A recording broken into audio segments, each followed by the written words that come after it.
രാവിലെ തന്നെ ഞാനിങ്ങനെ പ്രാന്തിയെ പോലെ നിൽക്കുന്ന എന്താന്ന് വെച്ചാല് ശീതുട്ടിയെ പുറത്തിറക്കാത്തോണ്ട് അവിടെ കാണിച്ച പണിയാണ് ഇത് കേട്ടോ. പുറത്തിറക്കിയ ഉടനെ മൈക്കിൾ ജാക്സന്റെ കൊച്ചുമോളാണെന്നുള്ളത് അവിടെ കിടന്ന് തുള്ളുന്നു. ഇതിനിടയ്ക്ക് അമ്മ കൂടുതൽ കിടന്ന് തുള്ളിയാല് കാല് വേനിക്കെന്നും പറഞ്ഞ് ആ തുള്ളിക്കളിച്ച കുഞ്ഞിപ്പുഴുവിന്റെ കാലിലേക്ക് ചെരുപ്പിട്ട് കൊടുക്കും കേട്ടോ. അലമാരക്കകത്ത് ഒരു വർഷം കൊണ്ട് ഉറങ്ങിക്കിടന്ന സെറ്റ് സാരികൾക്ക് എല്ലാം ഇനി കുറച്ച് നാളത്തേക്ക് പുറത്ത് കിടന്ന് വിലസം. ഓണമല്ലേ? ഇന്നലത്തെ നിർത്താതെയുള്ള മഴയ്ക്ക് ശേഷം ഇച്ചിരി വെയിൽ വന്നപ്പോ ഒരു മുട്ടക്കാട്ട കലം കൊണ്ടൊന്ന് കഴുകി ഉണക്കാൻ വയ്ക്കുവാണ് ഞാൻ. അപ്പോഴാണ് തൊട്ട് അപ്പുറത്ത് മാറിക്കിടന്ന് ഉണങ്ങുന്ന പച്ചരിയെ ഞാൻ കണ്ടത്. എന്റെ അമ്മ ഇനി ഒരു മാസത്തേക്ക് ഇവിടെ പുട്ടായിരിക്കും. ഈ ചെറുപ്രായത്തില് എനിക്ക് ഇതിന് മാത്രം പുട്ട് തിന്നാൻ വയ്യേന്ന് പറഞ്ഞ് അരി പാറ്റുന്ന മുറത്ത് കയറി സത്യാഗ്രഹം ഇരിക്കാണ് ചെയ്തുട്ടി. അമ്മയെ കാണാനില്ലല്ലോ എന്ന് പറഞ്ഞ് ചെന്ന് നോക്കിയപ്പോ ദേ ഇരുന്ന് കപ്പ വെട്ടി തള്ളുന്നു.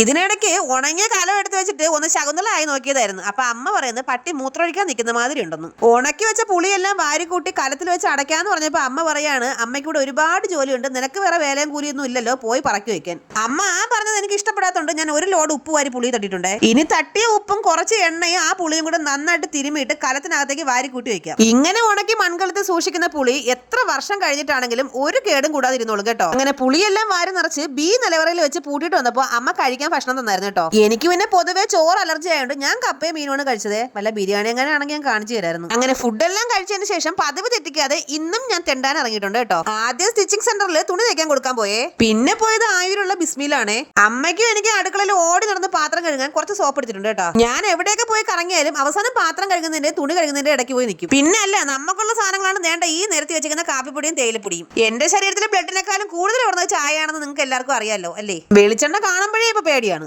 ഇനിയിപ്പോ ഇതുപോലുള്ള വല്ല റിഫൈൻഡ് ഓയിലുകളൊക്കെ തന്നെ ശരണം. ഓണം ആകാറായപ്പോഴേ ദേണ്ട കടകളിലെല്ലാം ശർക്കര വരട്ടി വന്നിട്ടുണ്ട് കേട്ടോ. നമ്മുടെ പാചക പരീക്ഷണങ്ങൾ തുടർന്നുകൊണ്ടേ ഇരിക്കുന്നുണ്ട്. സോയാ സോസും ചില്ലി സോസും മേടിച്ചേ. കറിക്ക് എരിവില്ലെങ്കിലും കളർ വേണമെന്ന് പറയുന്നവരെ പറ്റിക്കാൻ വേണ്ടിട്ട് കാശ്മീരി ചില്ലി പൗഡർ എടുത്തിട്ടുണ്ട്. എന്റെ വീട്ടിൽ അരിയേക്കാൾ കൂടുതൽ വേണ്ടത് പഞ്ചസാരയാണ്. അങ്ങനെ അത്യാവശ്യം വേണ്ട കുറച്ച് സാധനങ്ങൾ മേടിച്ച് നേരെ വീട്ടിലേക്ക്. തിരിച്ച് വീട്ടിൽ വന്നപ്പോ ഏതോ പെണ്ണ് കിട്ടാതെ അലഞ്ഞെടുക്കുന്ന കള്ള പൂച്ച എന്റെ കുറച്ച് കുപ്പിവെള്ളം നിരത്തിട്ട് പൊട്ടിച്ചായിരുന്നു കേട്ടോ. അത് ഏത് പൂച്ചയായാലും ഇനി ജന്മത്തിൽ പെണ്ണ് കിട്ടരുതേന്ന് അറഞ്ചം പുറഞ്ഞം പ്രാവിക്കൊണ്ട് ബാക്കി ഉണ്ടായിരുന്ന കുപ്പിവെള്ളം എല്ലാം കൂടി ഞാൻ നേണ്ട ഈ പാത്രത്തിൽ പറക്കി വെച്ചേ. മനുഷ്യൻ കഷ്ടപ്പെട്ട് വീട്ടിലുള്ളവരുടെ കൈയും കാലും പിടിച്ച് കുപ്പിവെള്ളം മേടിച്ചു വെക്കാനും കള്ള പൂച്ച അത് വന്ന് തട്ടിയിട്ട് പൊട്ടിക്കാനും. നമ്മൾ കടയിൽ പോയിട്ട് വന്നപ്പോ ഒരു ഫുൾ ചിക്കൻ മേടിച്ചോണ്ട് വന്നായിരുന്നേ. ഇതുകൊണ്ട് എന്ത് റെസിപ്പിയാ ചെയ്യേണ്ടതെന്ന് നിങ്ങൾ കമന്റ് ചെയ്യണേ. ഇത് കണ്ടിട്ട് ഇനി അഫ്ഗാനി ചിക്കൻ എന്നും മലേഷ്യൻ ചിക്കൻ ഉണ്ടാക്കാനെന്നും പറഞ്ഞാലല്ലേ, അതൊന്നും എനിക്കറിഞ്ഞൂടാ. നമ്മുടെ ചാനൽ എല്ലാവരും സബ്സ്ക്രൈബ് ചെയ്ത് സഹായിക്കണേ.